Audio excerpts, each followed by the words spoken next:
life has never been better than 2011 Yeah. with Optimus Prime doing a monologue over a Linkin Park song. Exactly. Yeah. Which is kind of, if you want to call it the pinnacle of civilization, that's great. But it brought people together. Like, Autobots, transform! Welcome, everyone, to the Credible Nerds Podcast. My name is Justin, and once again, we are back talking Transformers this time. I'm here with my fellow Autobots, fellow freedom fighter, Kimball, all the way from Japan. How are you doing today, Kimball? I'm doing good. How are you, Justin? Pretty good. So we've been doing a Transformers series podcast, More Than Meets the Eye, justly named. And this is our fifth episode on the Transformers series. So we've done Bumblebee, we've done the first two Michael Bay Transformer movies, and then we did the most recent one, Rise of the Beasts, I believe it's called. So we talked about that. And today we'll be talking Michael Bay's third Transformers movie, Dark of the Moon. Pink Floyd makes a cameo kind of in this film. It's referenced. So just to get things started off, this one again was directed by Michael Bay. It came out in 2011, in June 2011. And it has a budget of $195 million, so pretty big. But yet, it made $1.1 billion worldwide. So it's made its money back and more, and then some, right? Became the fifth highest grossing film in history in 2011, but was only the second highest grossing film of that year.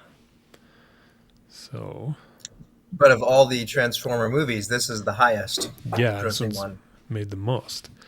The first one was the highest grossing film of that year was Harry Potter and the Deathly Hallows Part 2 with $1.3 billion worldwide. So that's pretty crazy. That's a lot of money. And so you can see why they kept making him. He was making that much money for the studios and everybody. So I don't know. What'd you think do you remember seeing this movie in theaters and kind of your reaction and just what you thought afterwards and all that? Or did you see it in video for the first time? No, so I was in Utah going to college and I did see it in theaters. I remember it was 2011 in the summertime, but I'm a little ashamed to say this. I didn't quite like it I remember getting out of the theater. I'm just like, what did I just watch? That was a waste. And I feel bad for saying that, but it's not till after rewatching it and just really getting into the whole series and not trying to pick apart every little flaw, because if you're going to do that, then you're not going to have fun with it. But initially my reaction wasn't the best, but on the rewatches, it's a lot better. This is either my first or second favorite of all the Transformers films. Oh, wow. Okay, cool. This one, again, like I said, was directed by Michael Bay, stars Shia LaBeouf, Josh Duhamel, Tyrese Gibson. It does have some newcomers with Rosie Huntington-Whiteley and Patrick Dempsey, McDreamy, right? So do they bring what we are needing to the table or not? But we'll talk about that as we get into it. So just kind of a quick recap of the film, how it went. We start off on Cybertron. A ship is trying to escape, and the voiceover is by Optimus, and he's saying that it's a war. The ship is trying to escape. The Ark has a weapon on board to help win the war, but the Decepticons catch up, shoot it down, or disable it, and then it ends up crashing on the moon, the Earth's moon, and it's hidden there. But when it crashes, the U.S. government finds out. It is the impetus for the moon landing program that was announced by John F. Kennedy in the 60s. And so the space race is actually to go to the moon and find what that crashed ship is, right? As we find out throughout the movie, which I thought was a pretty cool juxtaposition of this sci-fi history as well as our own real history. I thought that was pretty cool. What did you think about the whole integration of, hey, we're going to the moon, but in the background in the secret government, meetings, they're like, oh, we got to find out what that crashed ship is. Yeah, I think I like when writers do that in the story. It's Forrest Gump has that similar Yeah, theme where you're mixing fiction with real, actual history, and it makes it for good writing because you got these little conspiracies, and could it have happened? Of course, not with the Transformer thing, but yeah, government's always hiding stuff. They're never going to tell the full truth of why they're going to do something. So, yeah, this just totally fits right into, hey, the space race. Well, let's go check out what landed on the moon. yeah. I thought it was a good MacGuffin there for us. They do end up going. They retrieve some tech there that helps them with things, and then as time goes on, we learn that the Russians also ended up going there, and they got some tech as well. But then it jumps forward to modern day, and the Transformers are still there. The organization Nest has been formed, and they are helping the U.S. government track down terrorists and just kind of, I think they said the enemies of their allies. They're doing battle against, and so they're helping them. And we don't really see the Decepticons are there, but they're not really taking an active part in that battle with the U.S. and their allies battles against their enemies. So they're helping the good guys, I guess you could say. So, but then they find that the Russians had been hiding something. They kind of link that to Chernobyl. That's the reason why it's had this big accident and things. And then so we just kind of get this reveal that the government knew about this crashed ship, but they had been hiding it from the Autobots. So Optimus Prime finds out. They go to the moon. They find Sentinel Prime, who's a new character we haven't heard about or seen about in this series. And then they also recovered some pillars. And that's kind of when the story starts to come together. These pillars are an integral part. They're like a transportation thing that the Autobots can use. And that was the weapon that they were trying to get out from Cybertron before the ship got shot down. So as far as the pillars being like this weapon or this thing that the Autobots, the Transformers can use, how did that sit with you, Kimball? Did you feel like, oh yeah, that's, because before we had the Cube, the Allspark, and then we had the Fallen, and they're, those guys. This is that level of, story element. What did you think about the pillars and Sentinel Prime? Well, it's like, with each movie they introduce a powerful artifact that can do amazing, wonderful things. And Yeah. if you look back, you wonder, okay, why didn't they use it before? Why wasn't it ever referenced? Yeah. Just little plot holes that it's hard to sift through and let it sit well with me. But they did bring back the Allspark. The Allspark from part 2 was not the Allspark. It was the Matrix key. of Leadership. Yeah. Matrix of Leadership from part 2 was referenced and used in part 3 to bring back Sentinel Prime, which I thought was cool. They're still using stuff from old movies. Yeah. And I like that. But the pillars thing, I mean, the only thing that didn't sit well is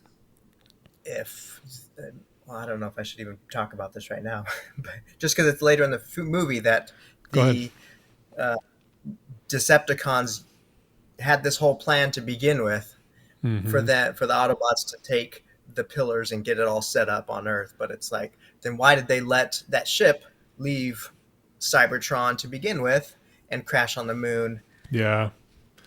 That was. You can't think too deep about these. Yeah. You're going too deep. Come on, pull back. No. I know. No, I had the same thought. It's like, okay, these pillars are like this ultimate weapon, and all it does is transport stuff. So I was thinking in that beginning battle, how would they use that to defeat the Decepticons in the Battle of Cybertron? I don't know. I didn't see it, or they didn't reveal it. Yeah, that did confuse me. Optimus says it's their weapon. They could have won the war, but how? Yeah, how did they do it? It's just a transportation device, really, unless there had other weapons on it that wasn't shown on this movie. Yeah, could be. So, but it made perfect sense for the humans, like on Earth, to use it in the capacity that they did later on. It worked. So, but like you, I did like how they used the key to bring back Sentinel Prime. You know, apparently he's top dog. He's one of the smartest Transformers out there. He developed the pillars and all that. So that was cool to see how they tied that together. If we were to do like a reverse kind of engineering of the movies we've seen so far, or reviewed up to this point, first off, we have The Rise of the Beast is the first chronologically, right? Because it takes place in the 80s, and then Bumblebee's in the 90s, I believe. And then first Transformers, then 2 and 3. No, switch that. Bumblebee is 80s. Rise of the Beast is 90s. Oh, switch. Okay. So yeah. So in the first Transformers, we have the Megatron frozen in the ice, and Sector 7 pulls him out, hides him in the dam in Las Vegas. And so Sector 7, the government knows about Megatron, right? But that was early. That was the 1800s, I believe, when they were exploring the Arctic with ships. And yeah, Ernest Shackleton found it. Yeah, so they found it then, and so they built, is it Hoover Dam that's in Vegas? Yeah, and they built that early 1900s, right? So it's been there since then, and then they had the cube there as well, the Allspark in that dam along with Megatron, and then but Megatron came before human civilization was really developed, right? Is that kind of So there's that, and then the second movie was The Fallen, and they were hiding out in the deserts of Jordan. And when did they come? They came like way at the beginning of the dawn of man, right? Yeah, in the prehistoric times, you could see them, sticks and stones fighting against Transformers, and somehow they won. Yeah. So, but apparently they were there before Megatron and the Cube, or I would think so. So they were there. The Fallen were there first, then Megatron and the Cube. Or did the Cube go there first and Megatron followed it? I think that's how the sequence went. Yeah, I think the Cube was there first because Megatron was wanting to find it so he can, execute his master plan. So were the Fallen, were they looking for the Cube, the Allspark as well? And that's why they ended up because everybody ends up on Earth. So it's like, why are they all going to Earth besides story, right? What's the Unicron? That's right. Yeah. So yeah. Well, so the Allspark isn't referenced again after the first movie, which is a little annoying. I think it was destroyed. Going there. Well, except for the little shard. True. Yeah. Which is in part 2, but it doesn't have the same greatness and power that it does. But I think the Fallen are they're coming to get the Matrix of Leadership because that's the central artifact. Mm-hmm. So was the Matrix already on Earth as well, and they were looking for it? Yeah, because those Prime buddies that are encased in the Middle East in that in those ancient buildings, they're all surrounding the Matrix. Mm-hmm. Okay, so I'm just trying to piece it. How did they end up there? I don't think it was revealed, but if you were to speculate, what do you think? Well, it was certainly before Megatron showed up in the 1800s, and I think Earth is just like a magnet drawing in everyone from Cybertron. It's as if Cybertron wants it to be its new home. Yeah. Okay, so maybe this is my personal theory. The Allspark ends up floating around in space, ends up on Earth. The Primes, they're like, oh, let's go there. That's where the Allspark is. Or they track it down, but then for some reason they end up doing what they do. And then Megatron tracks them down. No, because I think the ship in the Ark in this film has to go to the moon first. Because Megatron was involved in the war of Cybertron, right? Mm-hmm. We can assume. So then the Ark crashes on the moon, and then Megatron comes to Earth, crashes, and is frozen in the ice. And then the modern day story starts. Is that Yeah. a way to piece it together up to this point? The only thing is, though, it's just like Megatron needed the matrix of leadership in order to jumpstart Sentinel Prime. And it's kind of backwards, the order of events, just because Megatron coming to Earth before Sentinel even gets there, and then he has to wait for Optimus Prime to activate the matrix of leadership in order for Sentinel Prime to get revived. It's a lot of just trying to go down rabbit holes and piecing things together, but that's essentially how it goes. So Megatron would have to come after the Fallen or the Primes. So, anyways, so maybe we'll figure it out for next episode. But so the Ark crashes, the pillars are there. The Autobots go, they retrieve Sentinel Prime, they retrieve some pillars, they activate Sentinel Prime. But then Megatron, once he, like you said, he realizes, hey, Sentinel is activated. Now we can execute our master plan. Turns out they already went there to the moon after it was discovered with Buzz Aldrin and those Neil Armstrong and those guys. And they retrieved hundreds of pillars, is what Sam says. There's hundreds of them. They had some surveillance photos from the Russians that they recovered. And so they have already developed this plan to hide the pillars all over the Earth in preparation for Sentinel Prime to be activated. So then their master plan of the pillars can be executed. So then once they execute the pillars, they bring in Cybertron. They instead of transporting resources and slave labor of the humans to Cybertron, they decide, let's bring Cybertron here. Because that's, I don't know. Because it seems like once Cybertron started to enter the space of Earth, it seems like it would destroy or wreak havoc on gravity, on weather. The two planets would collide, and then it would just be chaos. It didn't make much sense. I don't know if Cybertron it has the same physics as a normal planet, just because, it doesn't have an atmosphere. It seems like it doesn't have it might not have the same gravitational pulls as a regular planet, but true. it still is an object that would affect the tides and everything else that makes an Earth be an Earth and function properly. But Yeah. I wanted to go back to what you were saying about them gathering all the pillars. So if that happened in the 60s, 70s, 80s, I mean, Megatron's still in ice at this point. He's been in ice for 100 years. He's in Hoover Dam. So That's right.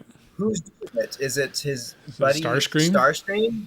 Yeah. So, or did it all take place somehow after Transformers 1 and maybe before Transformers 2, where they know because he's dead by then. So it's like, when did this all happen? Yeah. I'm trying to piece it together. I just can't shake it. It comes out later that Sentinel Prime had made a deal with the Decepticons before when they were on Cybertron, right?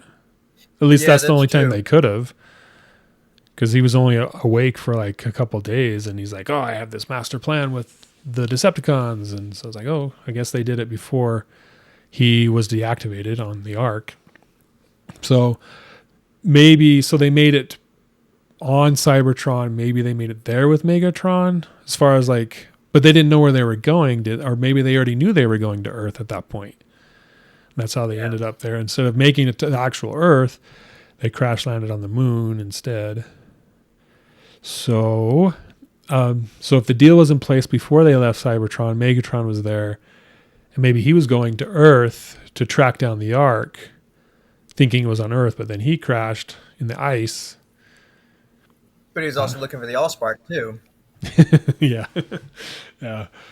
Oh, that's why you develop your trilogy before you actually film it. You come up with a story. Yeah, if only they could be like J.R. Tolkien and write a story like that. I know, come on. So anyway, we'll figure that out later. Now that we're kind of getting into this rabbit hole. It's fun to speculate. Oh yeah. I mean, that's part of the fun with these movies, is because there's so many plot holes and stuff that doesn't make sense. It's like, well, you can just fill it in what you think is happening. Yeah. Yeah. And if any of you listening, watching out there are already have it figured out. Maybe we're just retreading old ground. If you have a theory, post it in the comments. Let us know so we can go over it next time. Because I am interested. There has to be some reasoning, like even if it's very loose, like this happened and then this happened and this. Because in the next movie, it's like we find out, or maybe the next one after that, that the creators, populated Earth way back before anything. So there's a whole new dynamic there.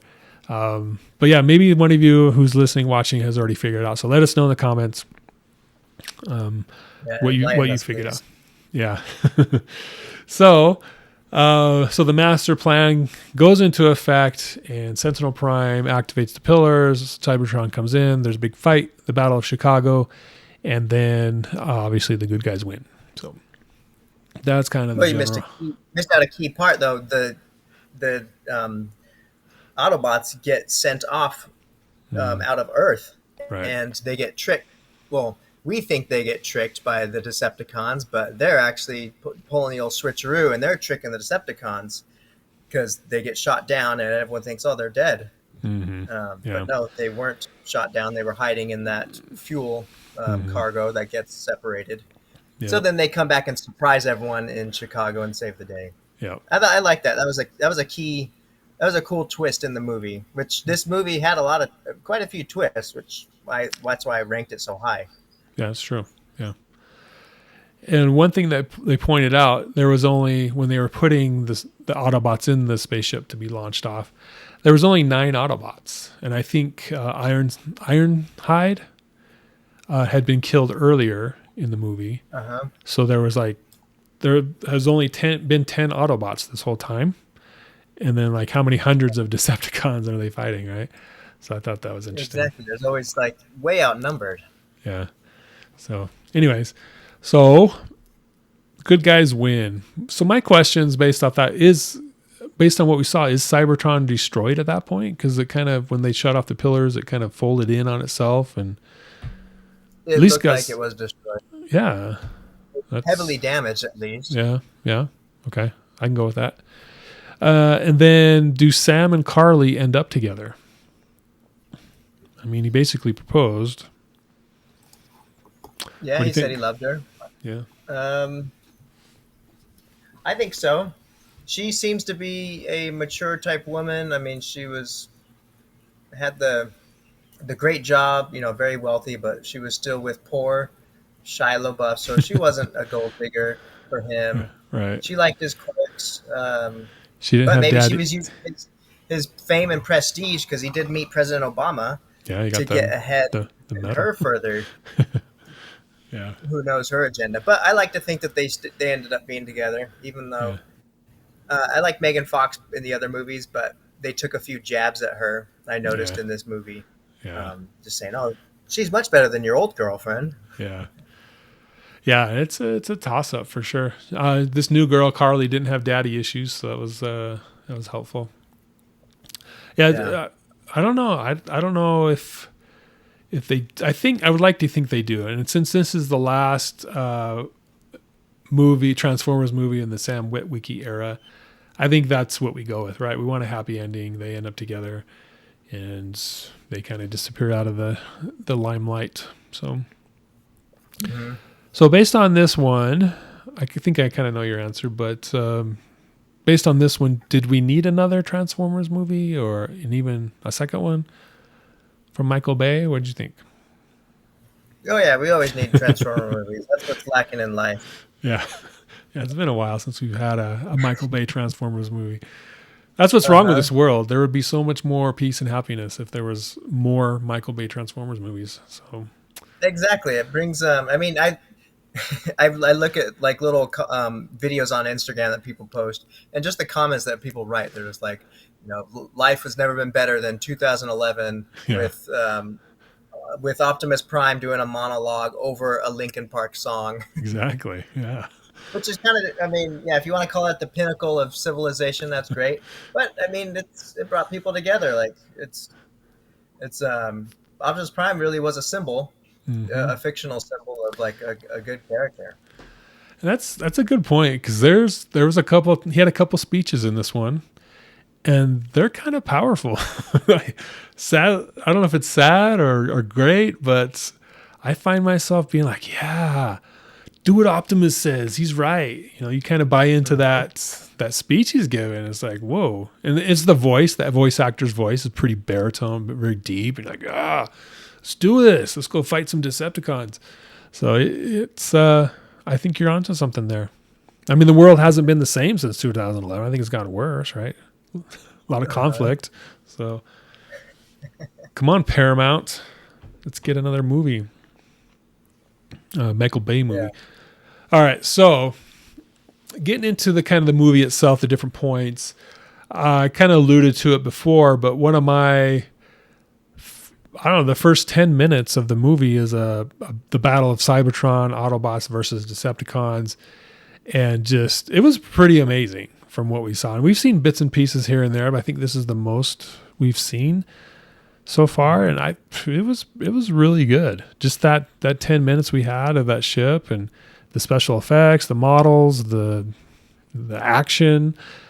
So would we want to see a Michael Bay Transformers movie of just like on Cybertron? I know the one Transformers 1 movie's coming out of Optimus and Megatron, how they used to be buddies. It's animated, that's coming out this month. That's not what I'm talking about. I'm talking about it's live action Michael Bay. Do we want to see something like that? I think it'd be good. Everything's taking place on Earth. I mean, in all the superhero movies, that besides for like Guardians of the Galaxy. Mm-hmm. But for the most part, they're all taking place on Earth. So, yeah, why not give it a new location for the whole movie instead of just 10 minutes of it? I think we need to see – it'd be great if they explored the world of Cybertron. How does life exist? Like, what do they do in their leisure time? Or are they just constantly fighting? I don't think they are. I mean, they're a civilization just like any other one. So how do they function? What do they do the day-to-day? Are they going to work? Something that I always want to know is – why are they Transformers before getting to Earth? Like, why would they turn into a car on Cybertron or an airplane? Or did they only adopt those features when they came to Earth? Because they had the transforming ability before. Mm-hmm. So what was that transform ability for when they were only on Cybertron? Mm-hmm. Yeah. Well, maybe like we get in our car and go to work, they just transform into a car and go to work. Or maybe they go to work and transform into the tools to dig in, or build or whatever they do. I don't know. They're essentially weapons. So maybe they transformed into maybe like something to dig, like a big drill. Like we got a driller transformer in this movie. I mean, that could have been his function on Cybertron. Yeah. And then we had the 5 Devastator, I think it was, the 5 construction vehicles that build into the one. Yeah. So yeah.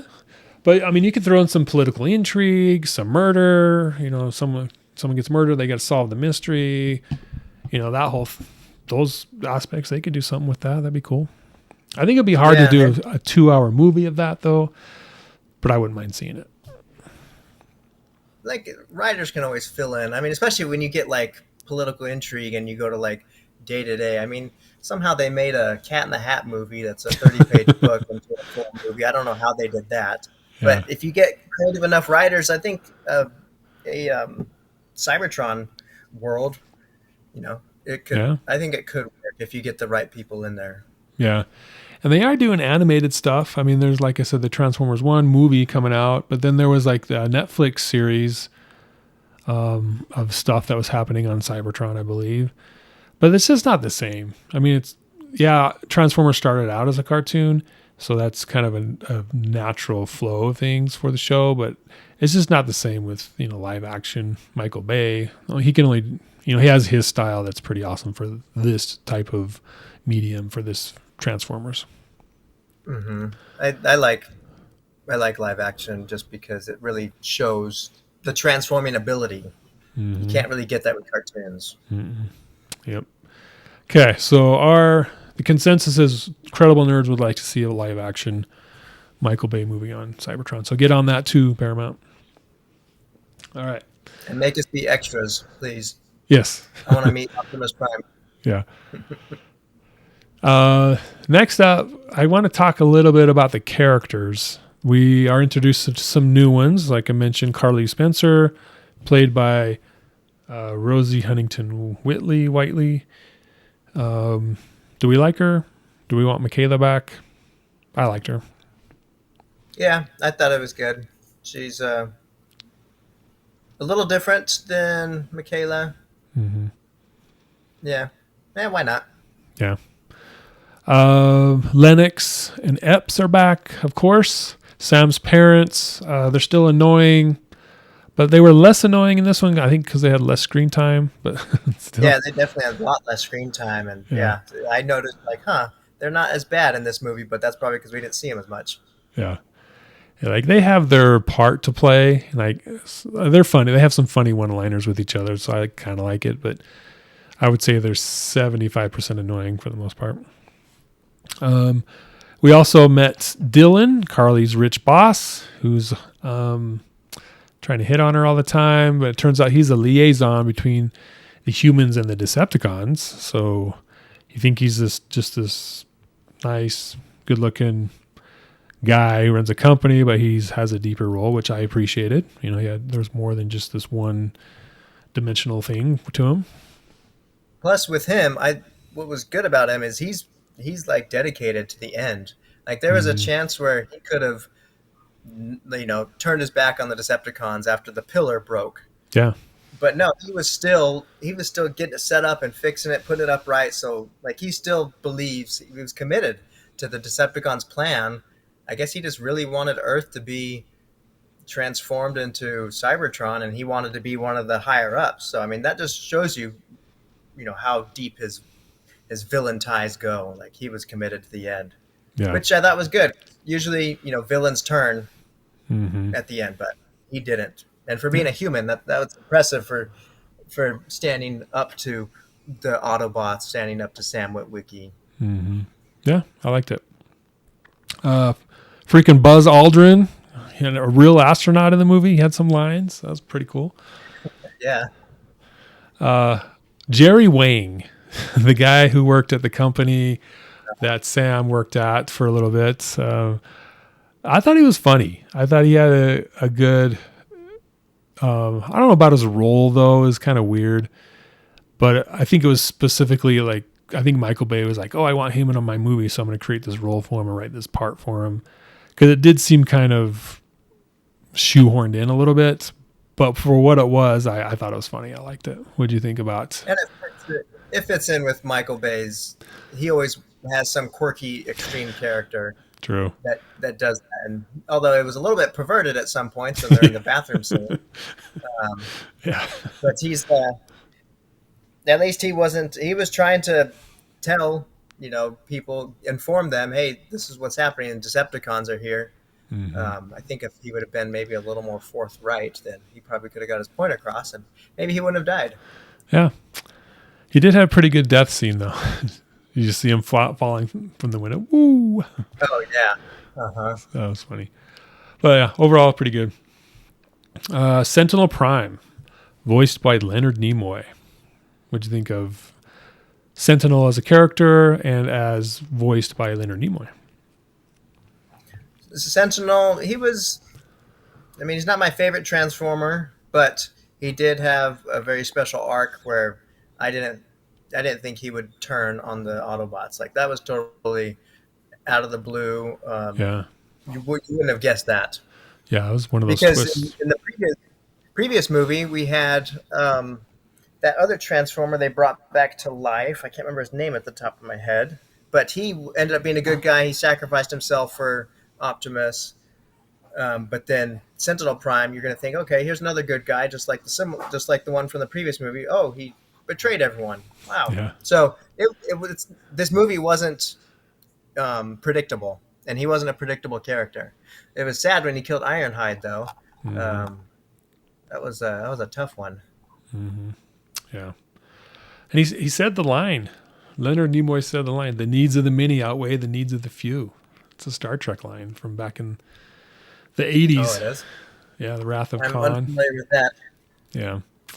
So that was pretty cool. Pretty cool nod. Then we have Agent Simmons is back. He's working with Sam. I liked him better out of the two previous movies. I did like him better in this one. I think again, less screen time. He dialed it back, and he was more comedic instead of like just over the top. You know. Mm-hmm. Then his assistant Dutch, Yeah, played I like by that. what's his name? But Alan Tudyk. yeah, Alan Tudyk. Yeah, that was great. I liked him. So good Yeah, they had a good characters. show going. Yeah, yeah, they played off each other really well. I think we needed some of that in the first two to kind of tone Simmons down, right? John Simmons. Yeah. Yeah. Uh-huh. So that was good. Some good characters. I think. I don't know if it's better, worse, or whatever than the other two, but I felt like Shia LaBeouf was a more mature Sam, which you would expect to see by this point. You know, 3 movies in, like you said, he's darker as well. He's graduated high school, he graduated college, he's looking for a job, so he's got real human struggles. You know, he went from the top, you know, getting medals from the POTUS to, you know, helping save the world, and now he can't even get a job. So he's got a pretty good character arc, in my opinion, in this. And he's less spazzy. Like in the first one, he's just Yeah. all over the place. He was a little bit here, but I think it was, again, dialed down a bit. So I think that's really all. As far as was there another character that stood out to you? That Megatron, I guess he wasn't really there, and he was like half his head was Yeah. missing all the time. He didn't get much screen time either, partially because he's still in hiding. If you remember from part two, he gets damaged, but then him and Starscream just kind of say like, "Hey, there's no shame in retreating," and so then they just hide away. And I didn't like that about part two. It's like, come on, you just let the enemy get away again. So he's just in hiding. He has a cool like robe around him, and he's like Yeah, all like just disheveled. I like Megatron. He's in this one. He's cool. I wish there was more screen time.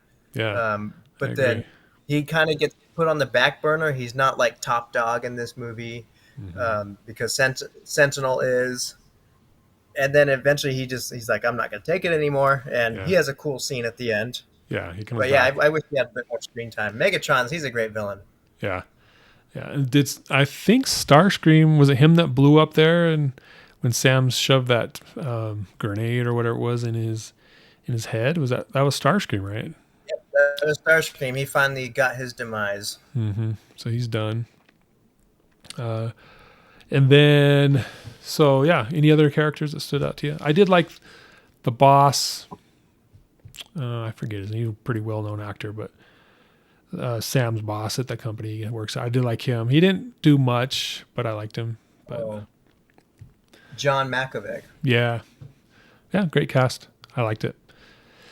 So I think the one thing about the Transformers is every movie gets a little more intense. They get a bigger budget, so they have better special effects, more Transformers, you know, just more and more and more, which is typical with these type of films in these trilogies. You know, each film is more over the top or more complex than the last one, which can be a detriment, because if they try to shove too much into a film to make it better, sometimes that doesn't work. It makes it worse, or it's just too convoluted, too confusing. And I don't think that happened with this one. I think we end up getting one of the most intense urban warfare sequences in, I almost want to say in film, but I think that's pretty broad, a pretty bold statement, but definitely in the Transformers movies with this Battle of Chicago. How do you feel about that statement?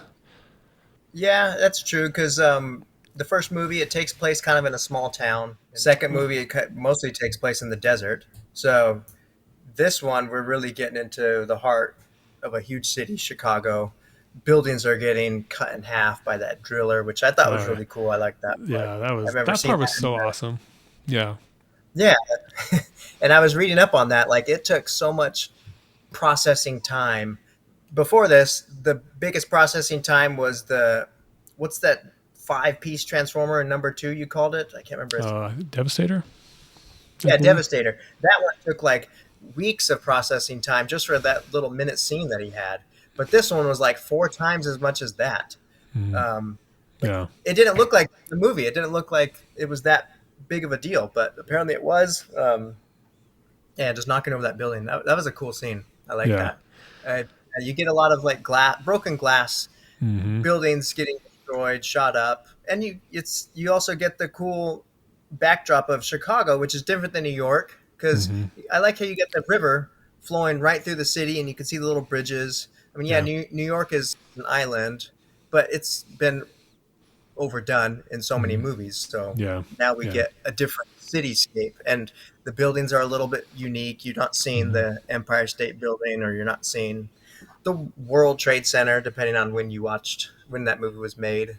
Yeah. You get different, Yeah. and yeah, I like that the scene that it took place in Chicago was someplace different. Finally, Mm-hmm. Yeah, and I've been to Chicago a couple times. So I mean, I don't live there, so I'm pretty sure the people that live there are like, oh, that's not right. But for my limited visits, I was like, it felt like Chicago. I felt like I was, there again and seeing all this crazy stuff happening. So very true to life, at least for visitors. But yeah, the building falling down, the running through the streets, just everything. Like it was just over the top, but worked really, really well.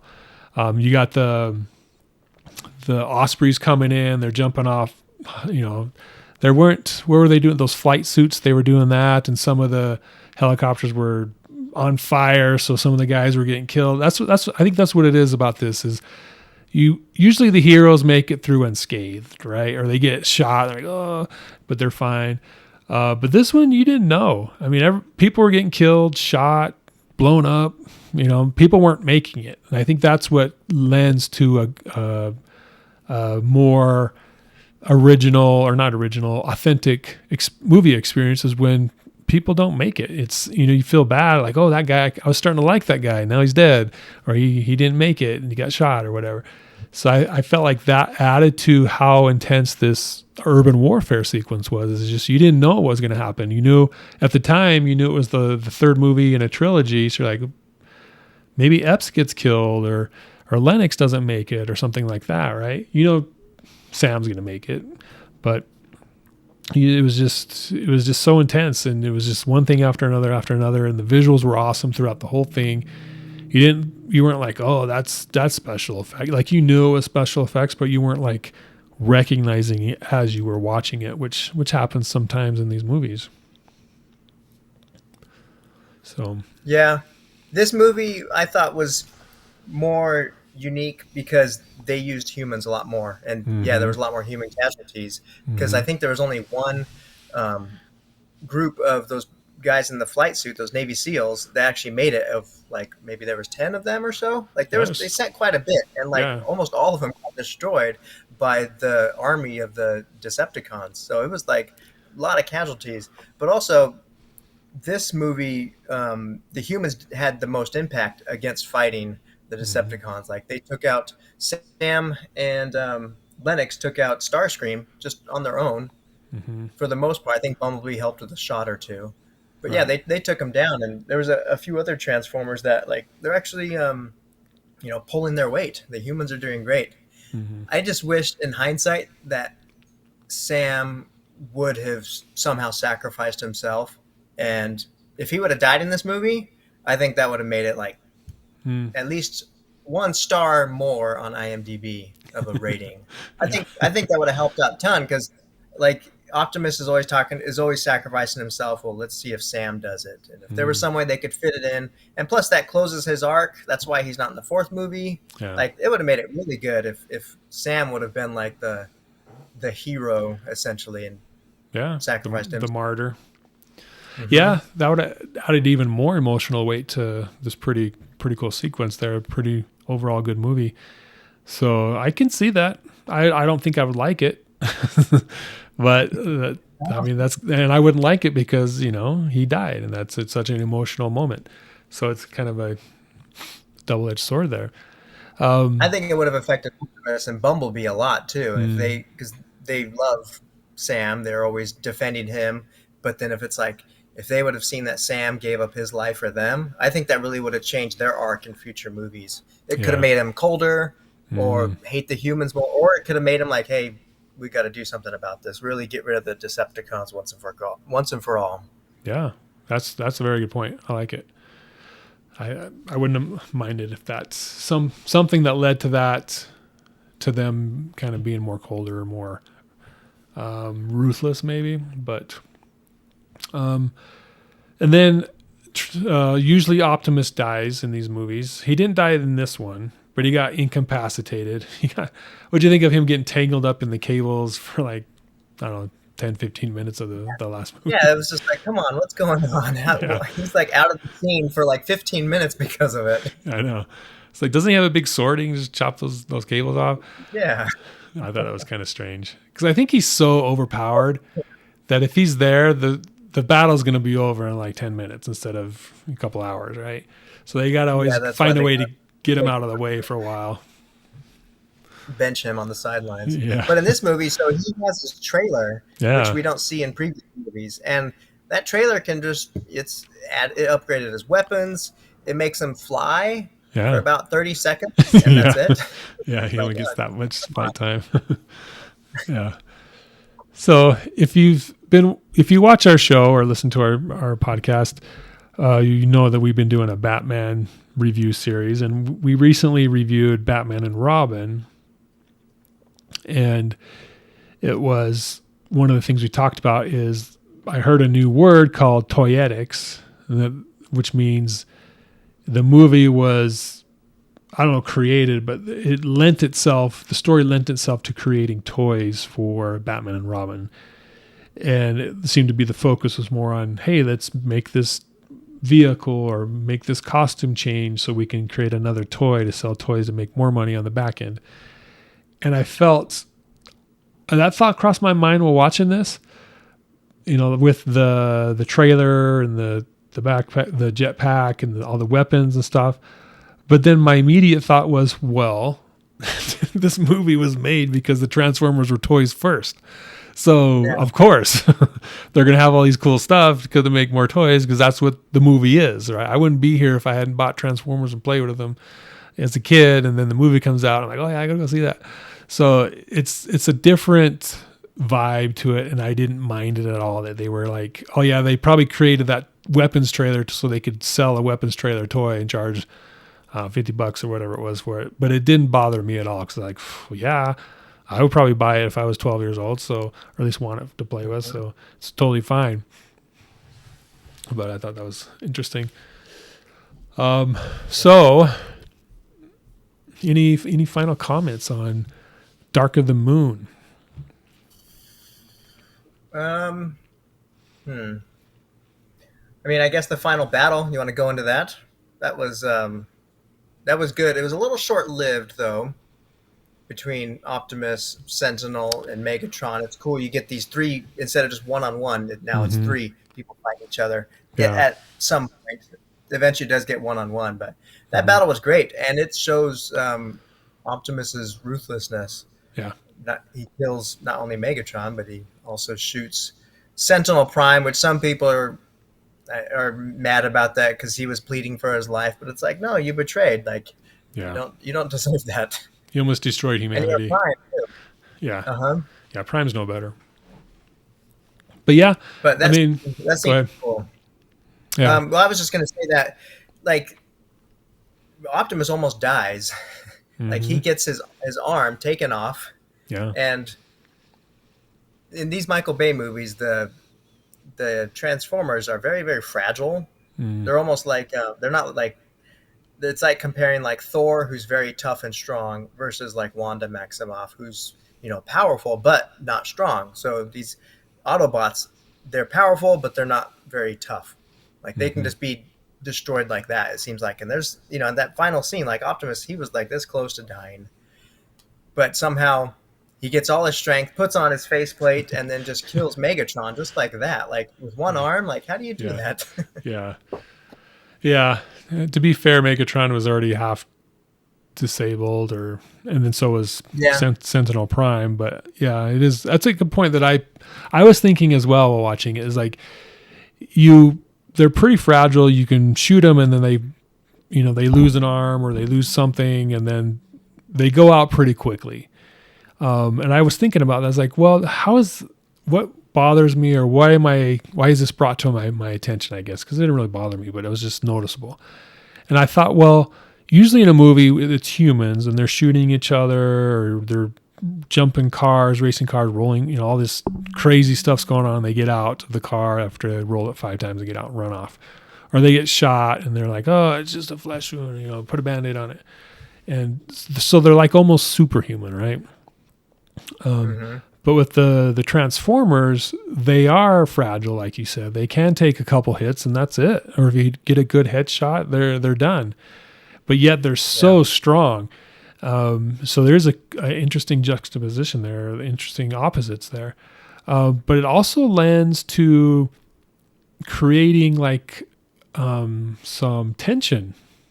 Like, oh yeah, in this hand-to-hand combat, this good guy could get killed pretty easily. And sometimes they do, like with Ironhide. And so I think it lends to more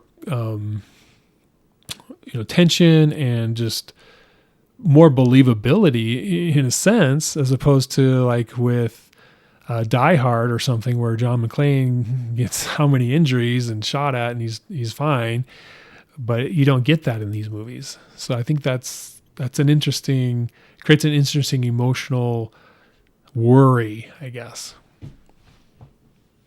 Yeah, that's true. And I hear that the comics or the cartoons, I didn't watch the cartoons growing up, but that they're a lot more powerful and stronger than what these movies depict.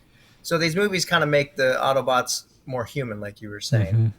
And actually, there's a quote that I liked that Shia LaBeouf, Sam Witwicky, says to Optimus Prime when they're getting exiled from Earth. And Sam says, "It's not your fault. It just makes you human for once." So he's telling Optimus, "You're human now," and that's kind of how they're represented in their physical form. Is they're vulnerable. If they take a few shots to the head, they're not going to survive, just like a human wouldn't. Mm-hmm. But yet they're also powerful because they can kind of still fight through certain wounds. I mean, his arm coming off isn't going to kill him like it would a human. But he's still able to fight. And so it does create that juxtaposition, but also that vulnerability and tension. Like, you don't know if they're going to survive this fight. Yeah. Yeah. Which is interesting because that's really hard to do. If you think about it, that's really hard to do with a robot, basically, with no emotions, no facial expressions. But yet Michael Bay and ILM, who does all the special effects for these, they pull it off. You buy into them having these emotions. You buy into them caring about the humans and Earth and getting mad, which is an emotion, right? You don't think of a car robot getting mad and taking revenge on something. But yet here we're seeing it. We're buying into it. We're watching. We're believing it as we watch this movie. And we love it. We're okay with it. So, hands off to the writers, Michael Bay, the director, the special effects guys at ILM, they did an amazing job. So yeah, they do make it so that you can see their emotion on their face. Like your Optimus always has a scowl. Yeah. You can see like the windshield wipers, I think, are right there. Yeah. Or something part of the car is there, and you can always just see a scowl. Or Bumblebee, he kind of has like this worried look on his face. That's how I see it. Like he's almost scared. Yeah. They're not just faceless robots, but they're more human than we realize. Yeah. Which makes them meets the eye. Look at that. Yeah. Because I think you have that, and then you compare it with like Star Wars, where you have Darth Vader and Boba Fett with helmets on. You don't know what they're thinking, right? And that creates the opposite effect of like, are they human? What are they thinking? What are they? We just don't know. So Transformers went the other way with it and kind of did the opposite, where they're a metal face that has expressions instead of a metal helmet covering up their expressions. So that's interesting how both ways work, and depending on the story, what you use. But with this, obviously Transformers, you're going to use this other one, and it's just as enthralling, just as engaging as like a helmet Vader, or Boba Fett. So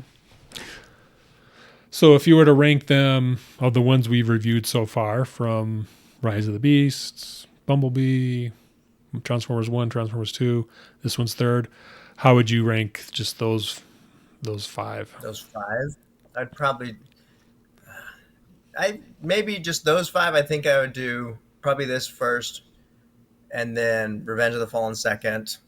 Yeah, they kind of like just go in opposite order, and Reverse then order. the first one would be three, and I think I would put Bumblebee last, just because that Yeah. just only had Bumblebee. Really, the story was good, but I just want to see Transformers, and it didn't have very many.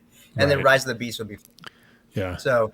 This one Yeah. had a lot of Transformers. This one delivered. I thought this story was a lot darker too Mm-hmm. than previous stories. You could tell the tone was different, Mm-hmm. not just with how Optimus is darker. Like it seems like with each movie, he's evolving, being more angry Mm. and more having more angst, and he's getting fed up. And this Yeah. one, you can tell he's getting fed up. But also Sam, the human, he's becoming darker. He talked Mm. about killing that her girlfriend's boss, and Oh it's yeah. like he's never Yeah. been the murderer type to Yeah. do that. Yeah. This That's movie a good definitely point. took on a darker tone.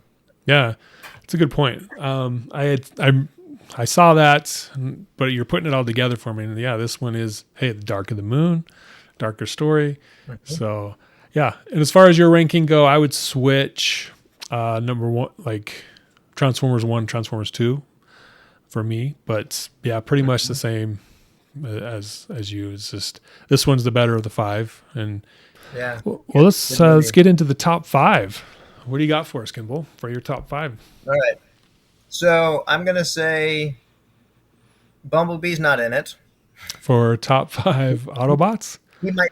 Yeah, he might.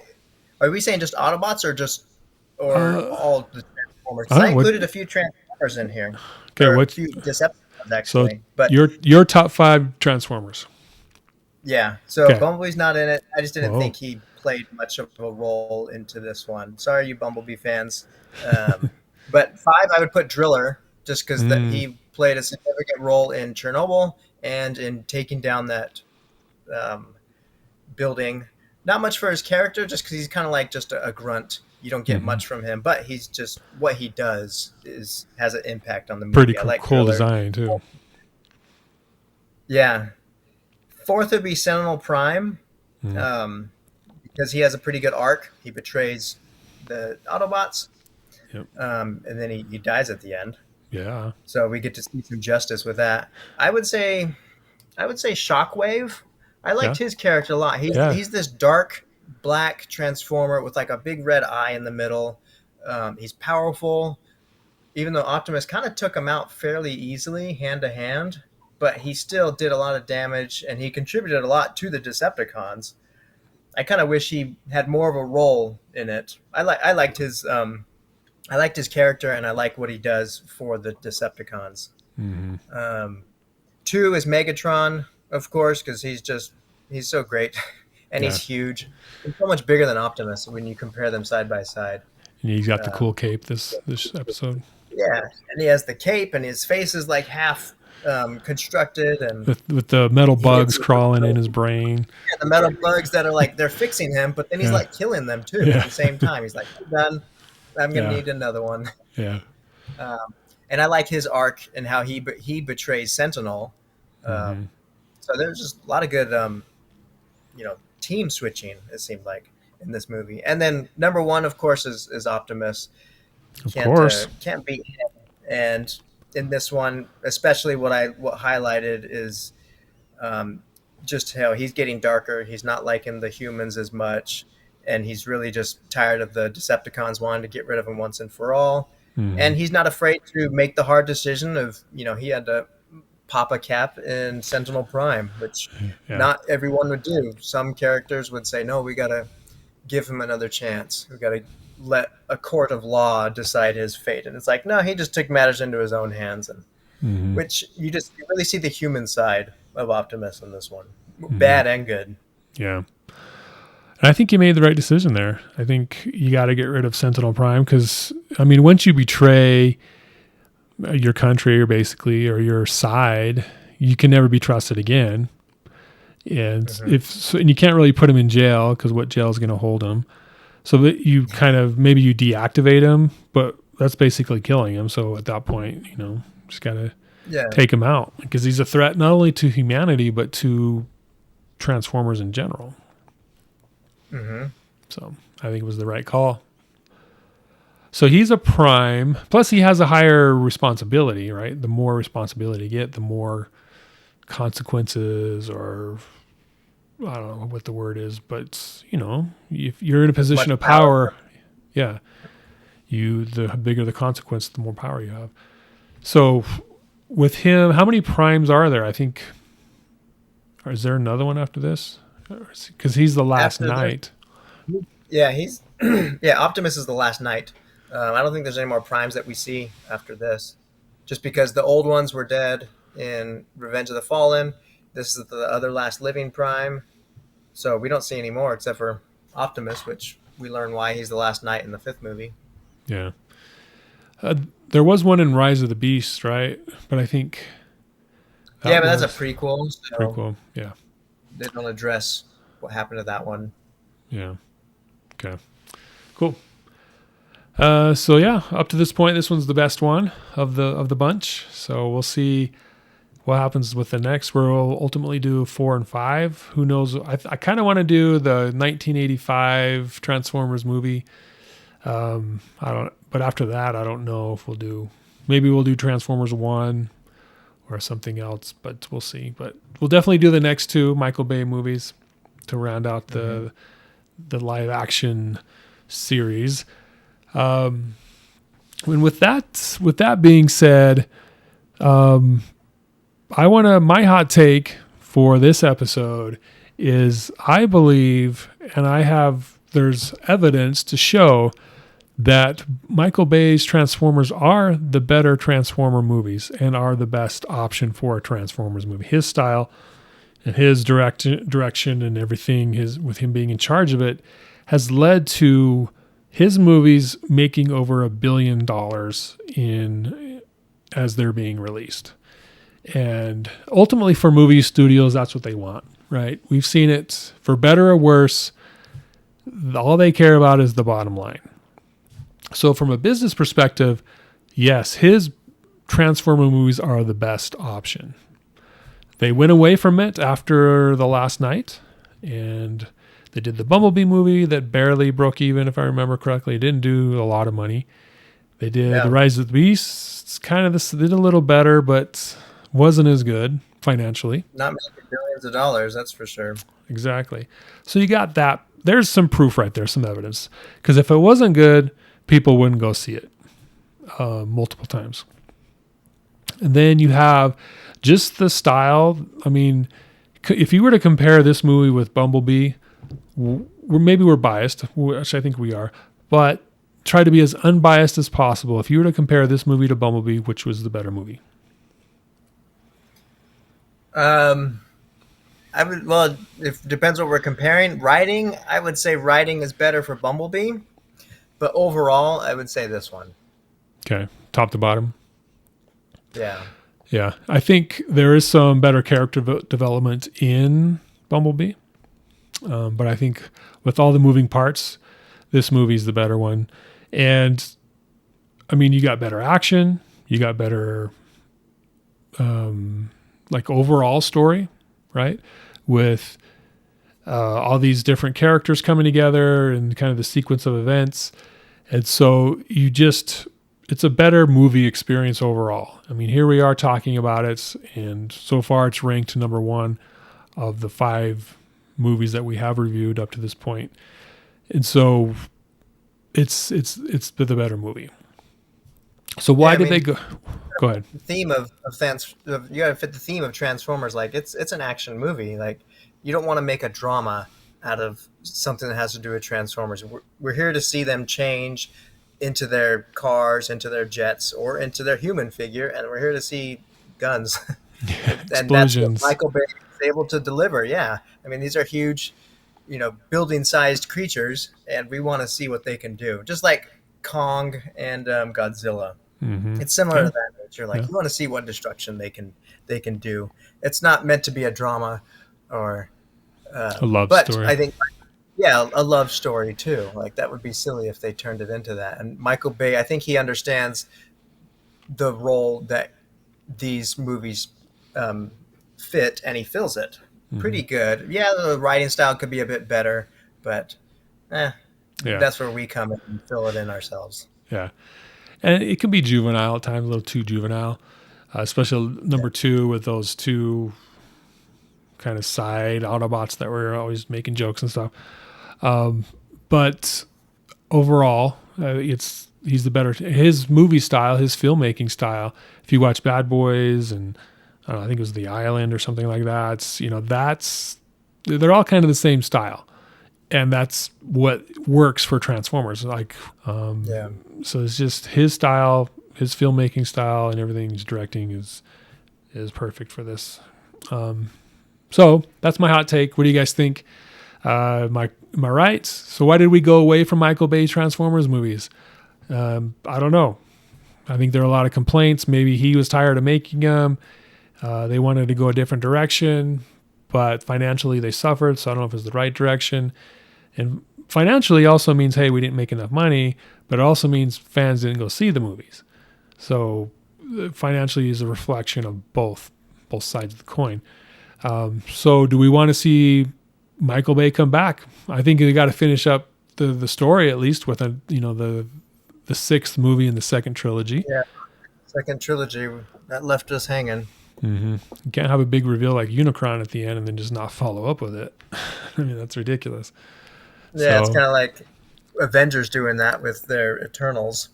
Which, mhm. I wanted to bring up. This had, I don't know if the Avengers are just copying Transformers in general. Like, I see so many things. Like this movie, the spaceship, that kind of worm crawling thing that floats around, that's exactly what they have in Avengers. And then the Mhm. portal bringing in Mhm. the army from Earth, like, that's exactly like Avengers. And then the fifth Transformers has Unicron coming out of the Earth. That's just like um, Eternals. the Eternals, and all these movies, they came out before Did they? Marvel did. When did Yeah, this was Avengers? 2011, and Avengers came out 2012. Ah, okay. Yeah, I had that same thought. This movie started in development May 2007, so it took 4 years for it to, which is interesting because the second one came out like a year after the first one, or a year and a half, or maybe two, but it was pretty quick. And then this one, took. They're all about 2 years apart: 2007, 2009, 2011, and then there was a year break, so Oh, 3 years between the fourth movie and the third one. But they're okay. all kind of like consistent. Michael Bay thought he was hoping to release this in 2012, and he mixed up the dates, and so he's like, "Oh, I got to get started on it." Okay. All Which I'm right. glad it came out before Avengers. I Yeah. think that would have not meshed well because there's Yeah. been two stories that Pretty are just too similar. similar. Yeah. That's a good point. I didn't realize they were so close in time. I actually thought Avengers came out before this. So I was like, oh, what were they doing to copying Avengers? But it's the other way around. So Hmm. I got more ammo to fight online with. Good. So, but yeah, we need to get back to Michael Bay Transformers. And so, with that being said, our next review will be Transformers number 4, which is not the last Age of night, Extinction. Age of Extinction, with the Dinobots Hmm. and more. So stay tuned for that. But thanks for watching. Thanks for listening to the podcast. Definitely subscribe to the podcast. It doesn't cost you anything. It helps us out a lot. And like the video if you did like it. Comment if you have some comments. Let us know what you thought of Transformers Dark of the Moon. And just Transformers in general, I guess. So, but for Kimball, all the way from Japan, weren't Transformers? Didn't they originate in Japan? Yep, Hasbro is a Japanese company, and Is that they got Transformers here. isn't that why you Our moved cars are there? Transformers. Yep. You moved there to be closer to them Yeah, and Godzilla too. and Godzilla. It's like two really great, fictional lores are here in this country, so Yeah. you got to be a part of it. From our Transformers liaison in Japan, Kimball, my name is Justin, and thanks for joining us. And we will catch you next time. Thank you, guys. See ya.